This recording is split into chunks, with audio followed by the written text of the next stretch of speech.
আসসালামু আলাইকুম। ওপেন টেকে আপনাদের স্বাগতম। Basic computer for beginners in বাংলার পার্ট 2তে আজকে আমরা যা জানতে পারবো।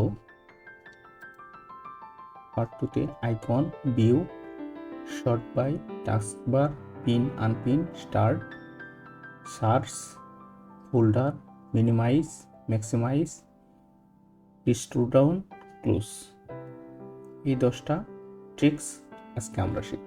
চলুন শুরু করা যাক। ডিসপ্লের মধ্যে আমরা যে অ্যাপসগুলো দেখতে পাচ্ছি এগুলোকে বলা হয় আইকন। এই আইকনগুলো কিভাবে আসে? আমরা যখন কোনো একটা অ্যাপস চালু করব,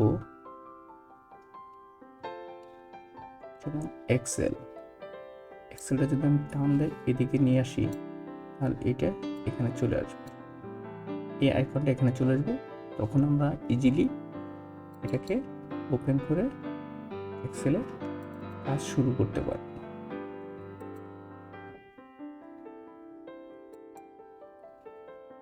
এই আইকনগুলো বিভিন্নভাবে সাজানো যায়। আমরা একটু দেখি।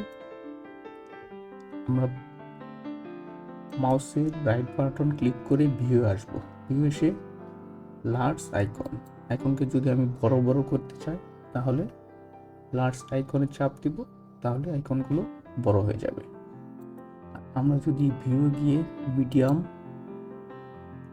দেই, তাহলে সবগুলো মিডিয়াম হয়ে যাবে। আমরা যদি চাই আরো ছোট করব, তাহলে ভিউ স্মল আইকন, তাহলে আরো ছোট হয়ে যাবে। ম্যাক্সিমাম লোকই মিডিয়াম দিয়ে রাখে, আমি মিডিয়াম দিয়ে রাখলাম। ডেস্কটপে মনিটরে আইকনগুলো এলোমেলো আছে, এগুলো যদি আমি অটোমেটিক রিঅ্যারেঞ্জ করতে চাই বা সুন্দর করে সাজাতে চাই, তাহলে ভিউ অটো অ্যারেঞ্জ আইকন, এখানে যদি চাপ দিই, তাহলে সবগুলা একত্রে এসে সিরিয়ালে দাঁড়িয়ে যাবে। ঠিক আছে।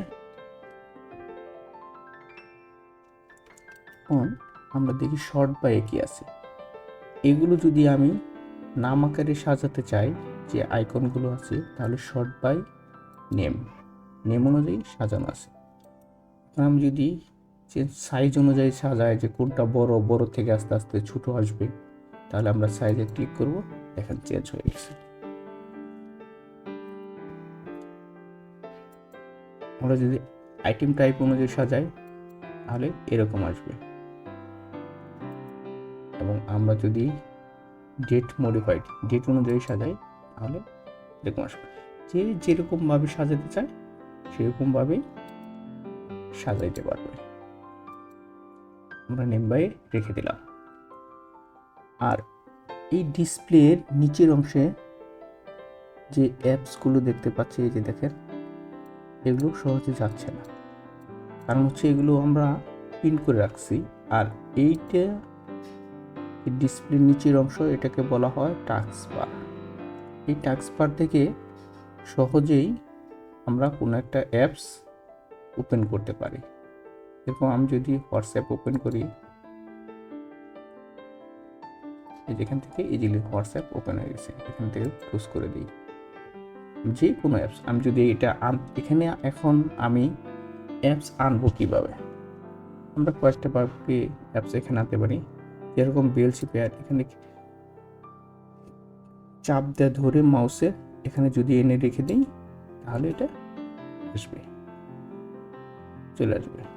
আর এখান থেকে আমি সরাবো কিভাবে? এখানে ক্লিক করে আমি যদি এটাকে আনপিন করে দিই, এটা চলে গেছে।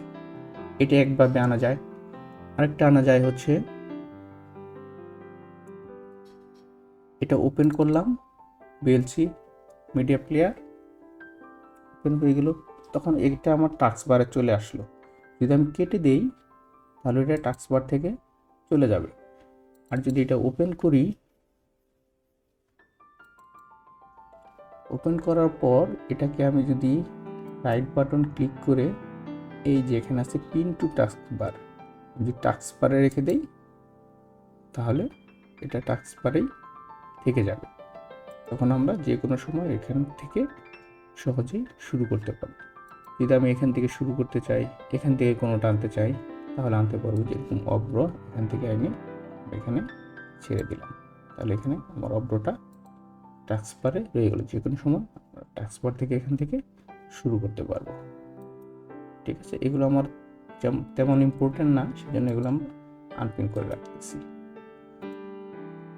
এখন আসি স্টার্ট হচ্ছে, এটা হচ্ছে আমাদের স্টার্ট মেনু। স্টার্ট মেনুতে ক্লিক করলাম। ক্লিক করলে আমাদের এই ল্যাপটপে বা ডেস্কটপের মধ্যে যতগুলো অ্যাপস আছে সব অ্যাপসগুলো এখানে শো করবে। দেখতে পাচ্ছেন, এখানে সিরিয়াল অনুযায়ী থাকবে এ থেকে জেড পর্যন্ত। এখান থেকে যখন যেটা আমার প্রয়োজন সেটা আমি ইউজ করতে পারবো। যতগুলো অ্যাপস ইনস্টল করা আছে সবগুলোই আমরা এখানে পাবো। এখান থেকে সহজেই আমরা ওয়ার্ডে যাই, ওয়ার্ডে ডাবল ক্লিক করব। ডাবল ক্লিক করলেই ওয়ার্ডটা চালু হয়ে যাবে। ঠিক আছে, আবার ক্লোজ করে দিই। আমি এখান থেকে ক্লোজ করে দিতে পারবো। ঠিক আছে, স্টার্টে গিয়ে আমি খুঁজতে চাচ্ছি না যে কোনটা কোথায় আছে, এভাবে খুঁজে পাচ্ছি না। ঠিক আছে, আমি তাহলে কি করব, এইটা আছে হচ্ছে আমাদের সার্চ বাটন, সার্চ অপশন। এখানে গিয়ে যদি আমি লিখি WORD ওয়ার্ড, তাহলে আমাদের ওয়ার্ডটা উপরে চলে আসবে। অথবা যদি আমি এখানে লিখি ক্যালকুলেটর, এই যে ক্যালকুলেটর চলে আসছে, আমার কিন্তু খুঁজতে হলো না। তাহলে এখানে আমি যদি ডাবল ক্লিক করি তাহলে অটোমেটিকলি আমার ক্যালকুলেটরটা চালু হয়ে যাবে। আমরা কয়েকটা ভাগে ফোল্ডার তৈরি করতে পারি, বা কোথায় ফোল্ডার তৈরি করতে চাই সেখানে গিয়ে যদি আমি এই ডিসপ্লের মধ্যে ফোল্ডার তৈরি করতে চাই, তাহলে আমাকে এখানে রাইট বাটন ক্লিক করে নিউ ফোল্ডার, এখানে আমরা ক্লিক করব। ক্লিক করলে দেখেন এখানে আমার ফোল্ডারটা রয়ে গেছে।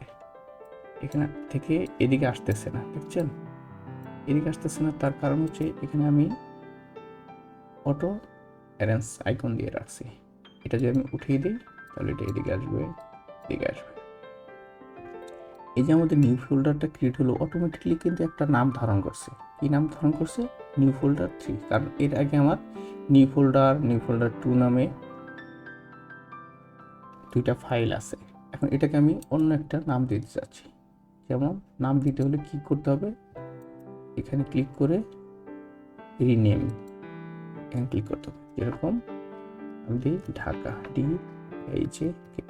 ঢাকা লিখে আমি রাইট বাটন ক্লিক করলে এটা অটোমেটিকলি ঢাকা চলে আসবে। তাহলে কীভাবে চেঞ্জ করব, আইকনে গিয়ে রাইট বাটন ক্লিক করে রিনেমে গিয়ে এখান থেকে আমি যদি লেখা শুরু করি তাহলে শুরু থেকে লেখা আসবে। অথবা এখান থেকে আমি ব্যাকস্পেস দিয়ে কমিয়ে তারপর এখানে লিখতে পারি BANGLADESS, বাংলাদেশ। যে কোনো নাম দিয়ে আমরা লিখতে পারি। এখানে আমি ক্লিক করলাম। এই ফোল্ডারে যেহেতু আমাদের নতুন কিছু নাই, এখন এর ভিতরে যদি আমি কোনো একটা ফোল্ডার তৈরি করতে চাই সেটা তৈরি করতে হবে। এখানে গিয়ে নিউ ফোল্ডার বাংলাদেশের ভিতরে, এখানে এটার নাম রাখলাম DHA ঢাকা। ঠিক আছে, এভাবে আমরা একটার পর একটা ফোল্ডার তৈরি করতে পারি। এভাবে ফোল্ডার তৈরি করতে পারি।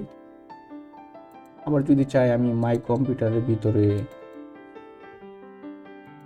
ডি ড্রাইভে এখানে আমি একটা ফোল্ডার তৈরি করব।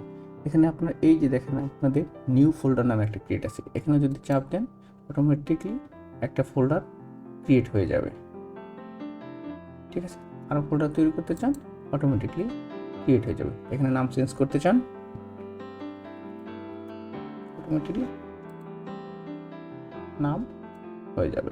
আবার ডিলিট করতে চান এখানে সিলেক্ট করবেন, সিলেক্ট করে রাইট বাটন ক্লিক করবেন, এই যে ডিলিট, এটা চলে গেছে। এটা ডিলিট করতে চান রাইট বাটন ক্লিক করবেন, এই যে ডিলিট অপশন, ডিলিট হয়ে গেছে। যদি আপনি পুরো ফাইল ফোল্ডারটা ডিলিট করতে চান ডিলিট হয়ে যাবে।